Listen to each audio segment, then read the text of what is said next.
여러분 안녕하십니까? 오늘도 여러분들의 영어 고민을 해결해 드리기 위해서 진앤짱 공무원 영어 교실을 운영하고 있는 조이쌤입니다.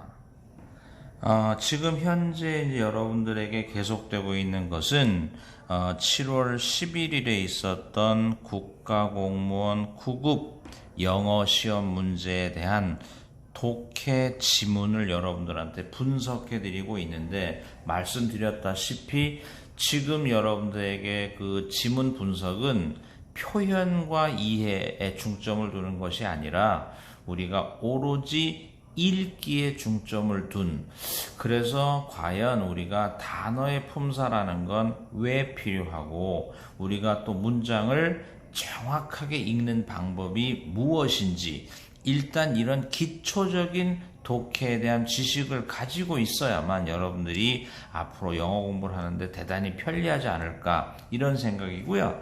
이제 미리 예고 말씀을 드리지만, 우리가 오늘 그 20번 문제에 대한 분석이 끝나면 다음 강의는 이번 시험의 독해에 대한 총체적인 분석을 한번 해드려서 여러분들이 어떤 유형의 문제가 등장하고 단어의 난이도는 어느 정도고 문장의 난이도는 어느 정도고, 따라서 우리가 어떤 정도의 대책을 세워야 할지, 이런 것들을 여러분들한테 알려드릴까 합니다. 이따 강의의 마무리 부분에 다시 한번 말씀을 드리겠습니다. 자, 오늘 강의 시작을 하시죠. 20번 문제입니다. 그렇다면 다시 문장은 첫 단어를 보고 그 오른쪽을 보니까 우리가 오른쪽에 명사를 느낄 수 있는 거죠. 그래서 다시 한번 여러분들한테 말씀드리지만, 단어의 품사를 우리가 인식할 수 있어야만 우리가 문장의 읽기를 원활하게 할 수 있고 표현도 원활하게 할 수 있다, 이런 말씀을 드린 거예요. 따라서 지금 우리가 all이라는 단어의 품사는 뭘까? 이런 식이잖아요.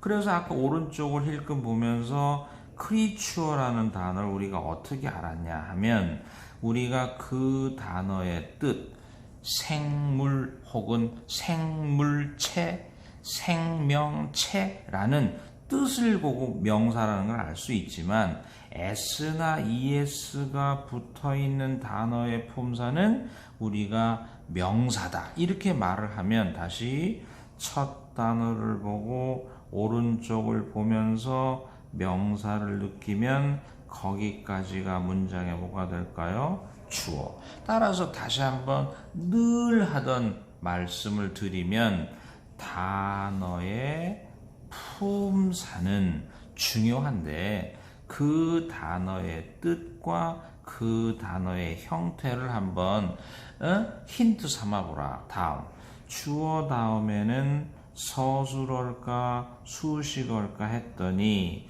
past라는 단어는 1. 동사도 아니고 2. 조동사도 아니고 3. 그렇다고 부사도 아닌 것 같으니까 우리는 주어 다음엔 서술어가 등장한 것이 아니다. 그렇다면 주어 다음엔 무엇이 등장한 걸까요? 수식어다. 수식어라면 무엇을 찾아 나설까요? 서술어다. 그런데 왠지 커마로 시작을 한 수식어니까, 커마 끝날 때까지가 수식어 아닐까. 그렇다면 이 단어를 보면서 이거 서술어 맞나? 이런 생각이 드는 거잖아요. 우리가 여기서 또 말씀드릴 수 있는 게 뭘까요? 역시 영어 문장은 누가 오랫동안 많은 경험을 쌓고 있느냐, 이런 문제잖아요. 그렇다면 우리가 either라는 단어는 either A or B라는 A와 B를 연결하는 등위 상관 접속사다. 이렇게 이제 얘기를 할 수 있는 거거든요. 그러면 either A or B에서 A와 B 자리에 무엇이 들어있는 서술어. 따라서 지금의 either A or B라는 등위 상관 접속사는 A와 B라는 서술어를 연결하고 있는 거죠. 이건 흔한 모습이 아니라 특이한 모습이고, 이 특이한 모습은 결국 우리가 많은 문장을 통해서 경험치로 받아들일 수밖에 없지 않을까, 이렇게 생각을 합니다. 이제 두 번째 문장이 좀 까다로운 그런 상태지요. 다시 한번 가면 문장 시작, 홀로 서기를 할 수 있는 yet, 이것은 but 하고 동의어인 일종의 등위 접속사다. 그러나 이렇게 된 거죠. 그런 다음에 as라는 단어가 뜬 거예요. as라는 단어는 우리에게 상당히 괴로움을 줄 수 있는 단어이면 틀림없습니다. 괴로움을 주는 이유 1. 왜냐하면 as는 일단 접속사인지 전치사인지 부사인지를 가려야 하거든요. 항상. 그래서 오른쪽을 보니까 이게 동사면 이게 당연히 주어일 거니까 as는 뭐가 되나요? 접속사잖아요. 그러면 접속사이기 때문에 우리에게 주는 두 번째 괴로움이 뭐냐? 접속사는 절을 유도하되 that, what, 가끔 how나 whether 이런 것들은 명사절이지만 그렇지 않은 것들은 부사절인데, 부사절에서 제일 중요한 게 뭘까요? 의미거든요. 그러면 가령 because라든지 if라든지 though라든지 뭐 이런 부사절을 유도하는 접속사는 의미를 책임지기도 하는데, as라는 접속사는 그 의미가 뚜렷하게 드러나지 않기 때문에 as라는 접속사가 유도하는 부사절의 의미는 여러 가지 의미들 중에서 우리가 만들어 내봐야 하는 이런 괴로움을 주는 거죠. 가령 뭐뭐 할 때, 뭐뭐 하기 때문에, 뭐뭐 함에 따라, 뭐뭐인 것처럼, 뭐뭐이지만, 이렇게 아주 다양한 의미를 지니고 있으니까 as라는 단어는 우리에게 상당히 괴로움을 주는 단어 중에 하나다. 아무튼 그것은 우리가 나중에 좀 더 부사절의 의미를 따질 때 한번 해보기로 하고요. 일단 이제 오늘은 다시 접속사가 나왔다, 절이다, 부사절이다. 아, 이거 길겠네. 그러니까 말씀드렸지만 의미가 뭐지는 나중 문제고, 일단은 길다. 어디까지지? 커마를 힌트로 하라고 했는데, 그러면 오른쪽엔 주어가 나오나? 주어 나온다. 그럼 여기까지가 부사절. 아, 너무 기네. over라는 전치사를 알면 참 좋다. on이라는 전치사를 알면 참 좋다. 이런 식으로 우리가 끊어낼 수 있는 거죠. 자, 이제 그런 다음에 당연히 이제 무엇이 나왔나요? 주어가 나왔고, 주어 다음에 뭘 느꼈나요? 부사. ly가 붙으면 10중 9.5 부사. 부사로부터 뭐의 시작이다? 서술어. 서술어 속에 뭘 찾아라? 동사. 이렇게 된 거잖아요. 그러면 여러분들이 appear라는 동사도 우리가 두 가지 뜻을 알아야 되는 거죠. 하나는 나타나다. 하나는 뭐뭐처럼 보이다. 이런 식이란 말이죠. 그러나 appear는 나타나다면 하나의 자동사기 때문에 부사를 만날 거고요. 뭐뭐처럼 보이다는 주격 보호를 만날 것이다. 이런 식일 거거든요. 그러면 지금은 여러분들이 새로운 것들이 필연적으로 나타난다. 뭐 이런 식으로 보면 1번일 것 같고요. 그러면 표현은 자동사로서 일형식을 만나기 때문에 이렇게 여기서 끊어 있는 거죠. 그러면 우리가 여기서 이제 또 여러분들한테 설명해 드릴 게 뭘까요?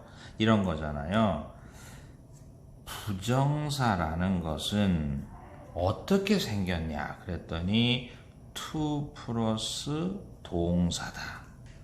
얼만큼 읽어야 되느냐? to 플러스 동사만큼을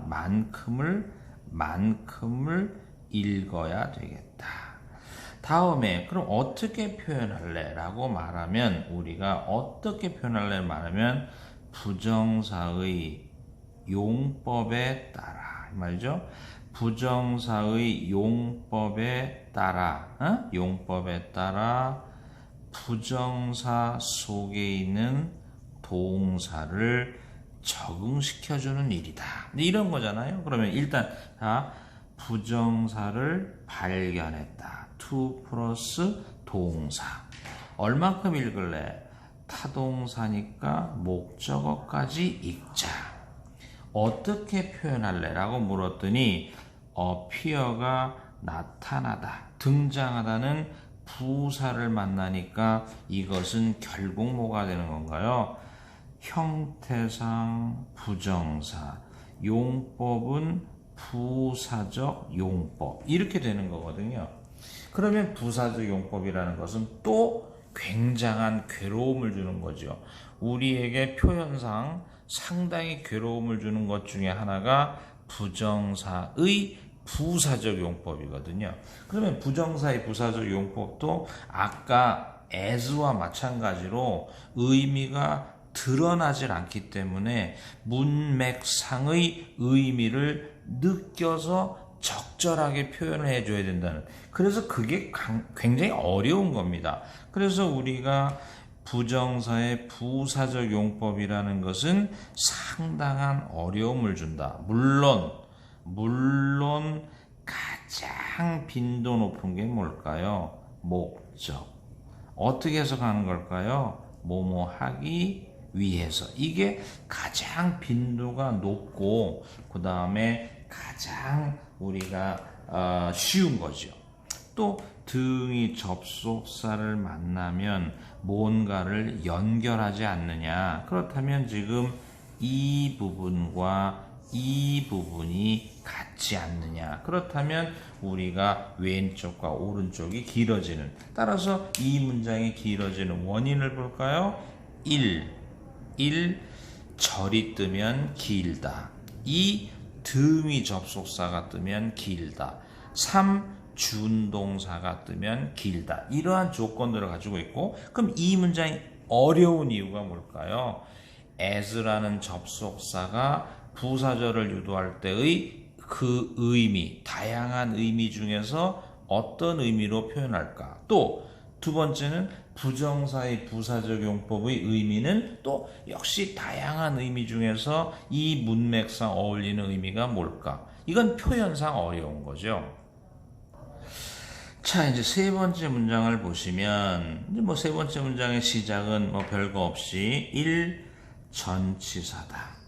이 명사를 찾아서 전치사의 목적어 삼으면 여기까지가 부사다. 이제 부사를 끊어내면 당연히 뭐 나와야 할까요? 주어다. 주어 자리에 a great number of 라는 many하고 동의어인 형용사를 봤는데 문제는 뭐냐? 이 커마죠. 그렇다면 우리가 말씀드렸듯이 커마라고 하는 건 끊어 읽기를 위한 커마가 있는 반면에 계속 읽어야 하는 커마가 있다. 이런 말씀을 드렸잖아요. 지금 우리는 무엇을 찾아 읽는 중인가요? 주어잖아요.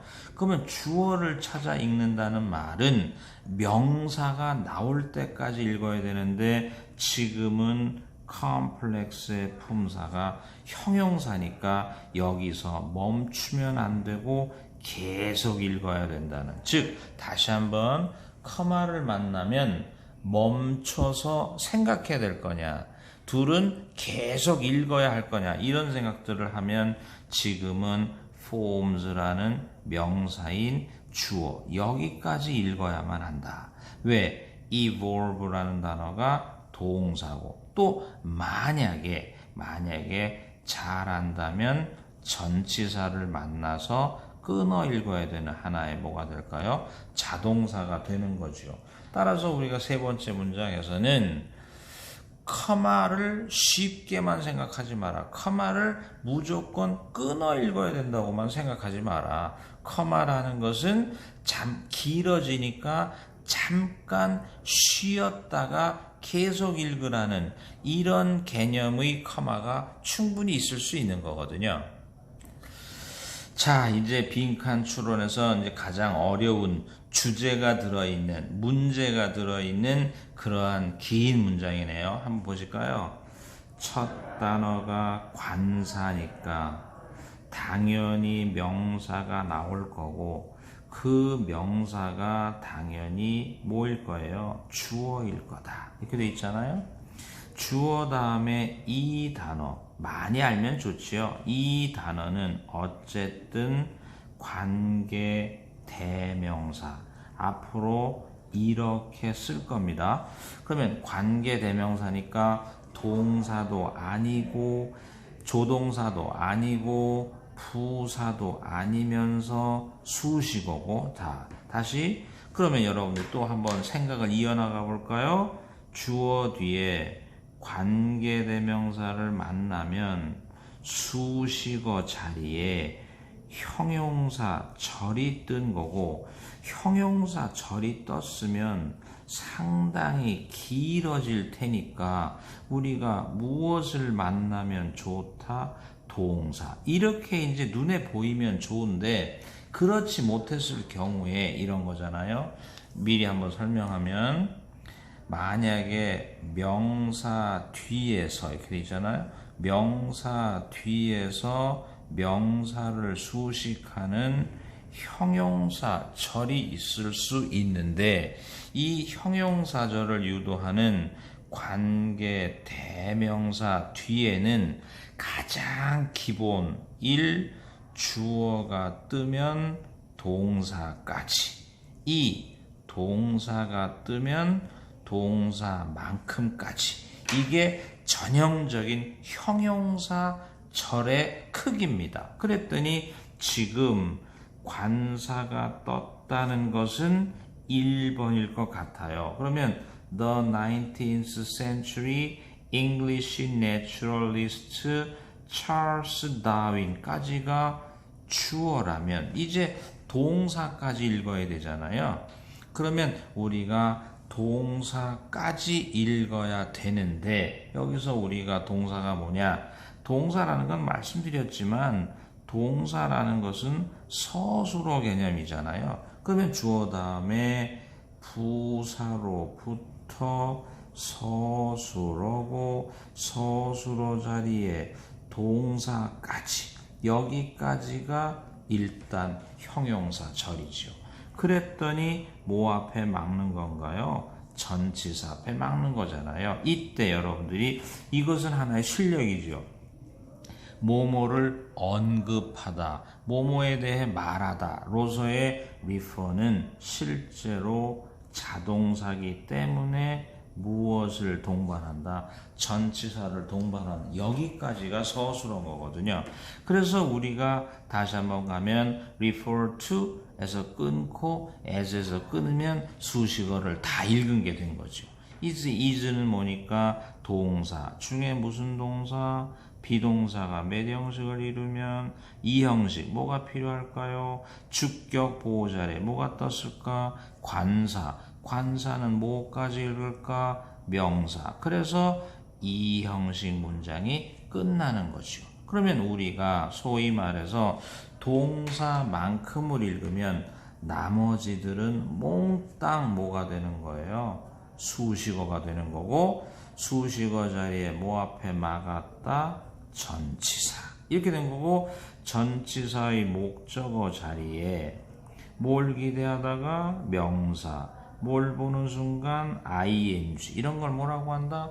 동명사잖아요. 그러면 우리가 동명사가 되면 동사 ing 속 동사가 뭘까요? 타동사에 뭐까지 읽어줄까요? 목적어. 이제 이런 식으로 가면 또 뭐 앞에 막았다? 절. 비록 전치사가 보이지만 관계 대명사가 보이니까 무슨 절일까요? 형용사절 속에 주어, 동사, 만큼 이렇게 되는 거잖아요. 따라서 우리가 또 하나 여기서 이제 특이한 것은 1. 그럼 이 문장이 길어진 원인 중에 하나 1. 절이 2번 떴다. 2. 이 준동사가 떴다. 3. 수식어가 많다. 이런 것들이 이 문장이 길어지는 원인이 돼 있잖아요. 그러면서 여기서 여러분들한테 이제 3가지 얘기를 해드리려고 그래요. 그렇다면 하나가 뭐냐? 하나는 형용사절의 전형적인 크기. 형용사절의 전형적인 크기.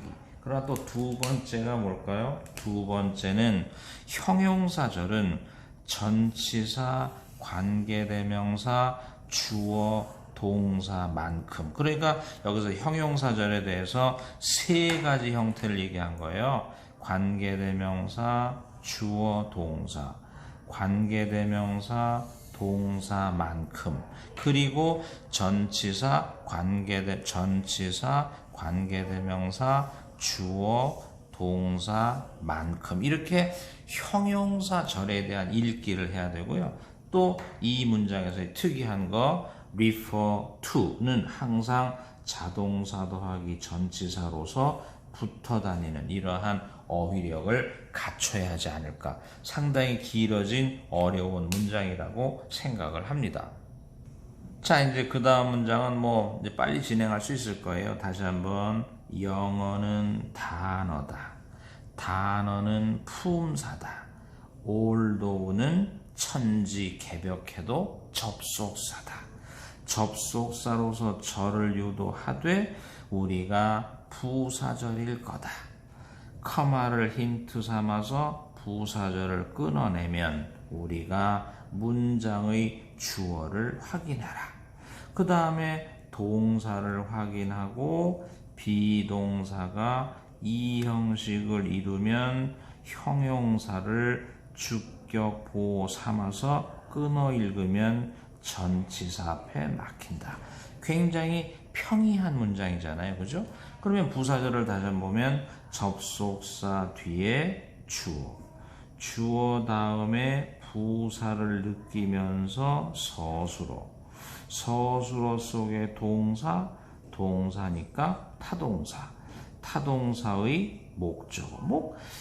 구조상 상당히 간단한 그러한 문장이잖아요.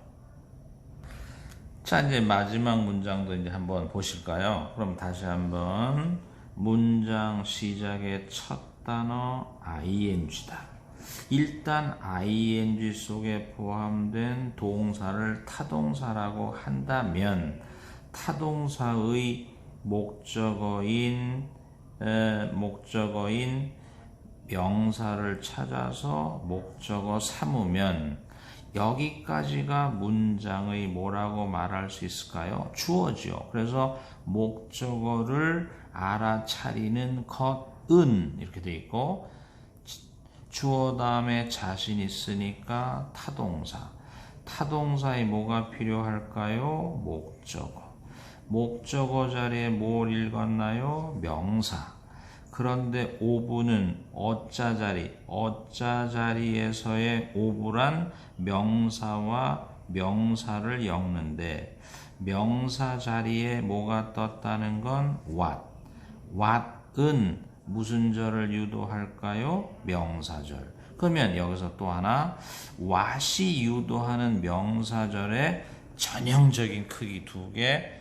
what 다음에 주어 나오면 동사.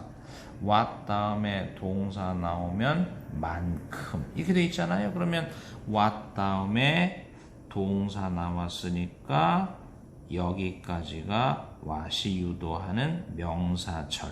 그리고 여기까지가 require의 목적어. 이런 식이잖아요.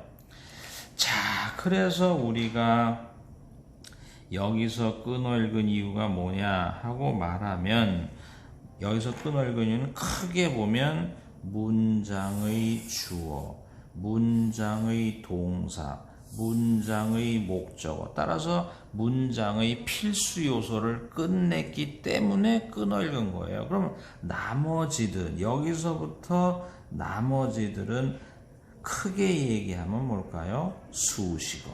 수식어 자리에 뭘 봤어요? 관계대명사. 수식어 자리에 관계대명사는 무슨 절일까요? 형용사절. 형용사절의 크기는 아까 말씀드렸잖아요. 관계대명사 뒤에 동사가 나오면 동사만큼까지다. 이렇게 되는 거잖아요. 그러면 이제 나머지가 또 수식어인데 여기서 만약에 given that 이것도 하나의 뭐 취급을 하나요? 접속사 취급을 하면 그 뒤에 주어, 주어 뒤에 서술어, 서술어 속에 동사. 그러나 끊어 읽으면 좋은 이유 뭐 앞에 막아라 전치사. 이런 식으로 문장이 이루어져 있는 겁니다. 자, 이제 오늘은 여기까지 할 텐데요. 아까도 말씀드렸지만 예고편.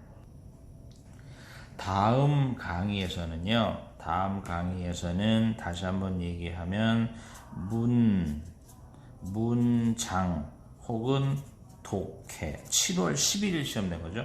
문장과 독해에 대한 여러분들에게 총체적인 분석을 해드리려고 그래요. 그래서 우리가 소위 말해서 단어 실력은 어느 정도가 돼야 되고 문장 실력은 어느 정도가 돼야 되고 문법적인 것은 무엇이 필요하고 그 다음에 우리가 문장을 읽기 위해서는 어떤 정도의 내용이 필요한지 그 다음에 문제의 유형에 대한 유형별 우리가 대처 방법은 뭘지 이런 것들을 총체적으로 여러분들한테 소개를 해드리려고 합니다. 다음 시간에 뵙겠습니다.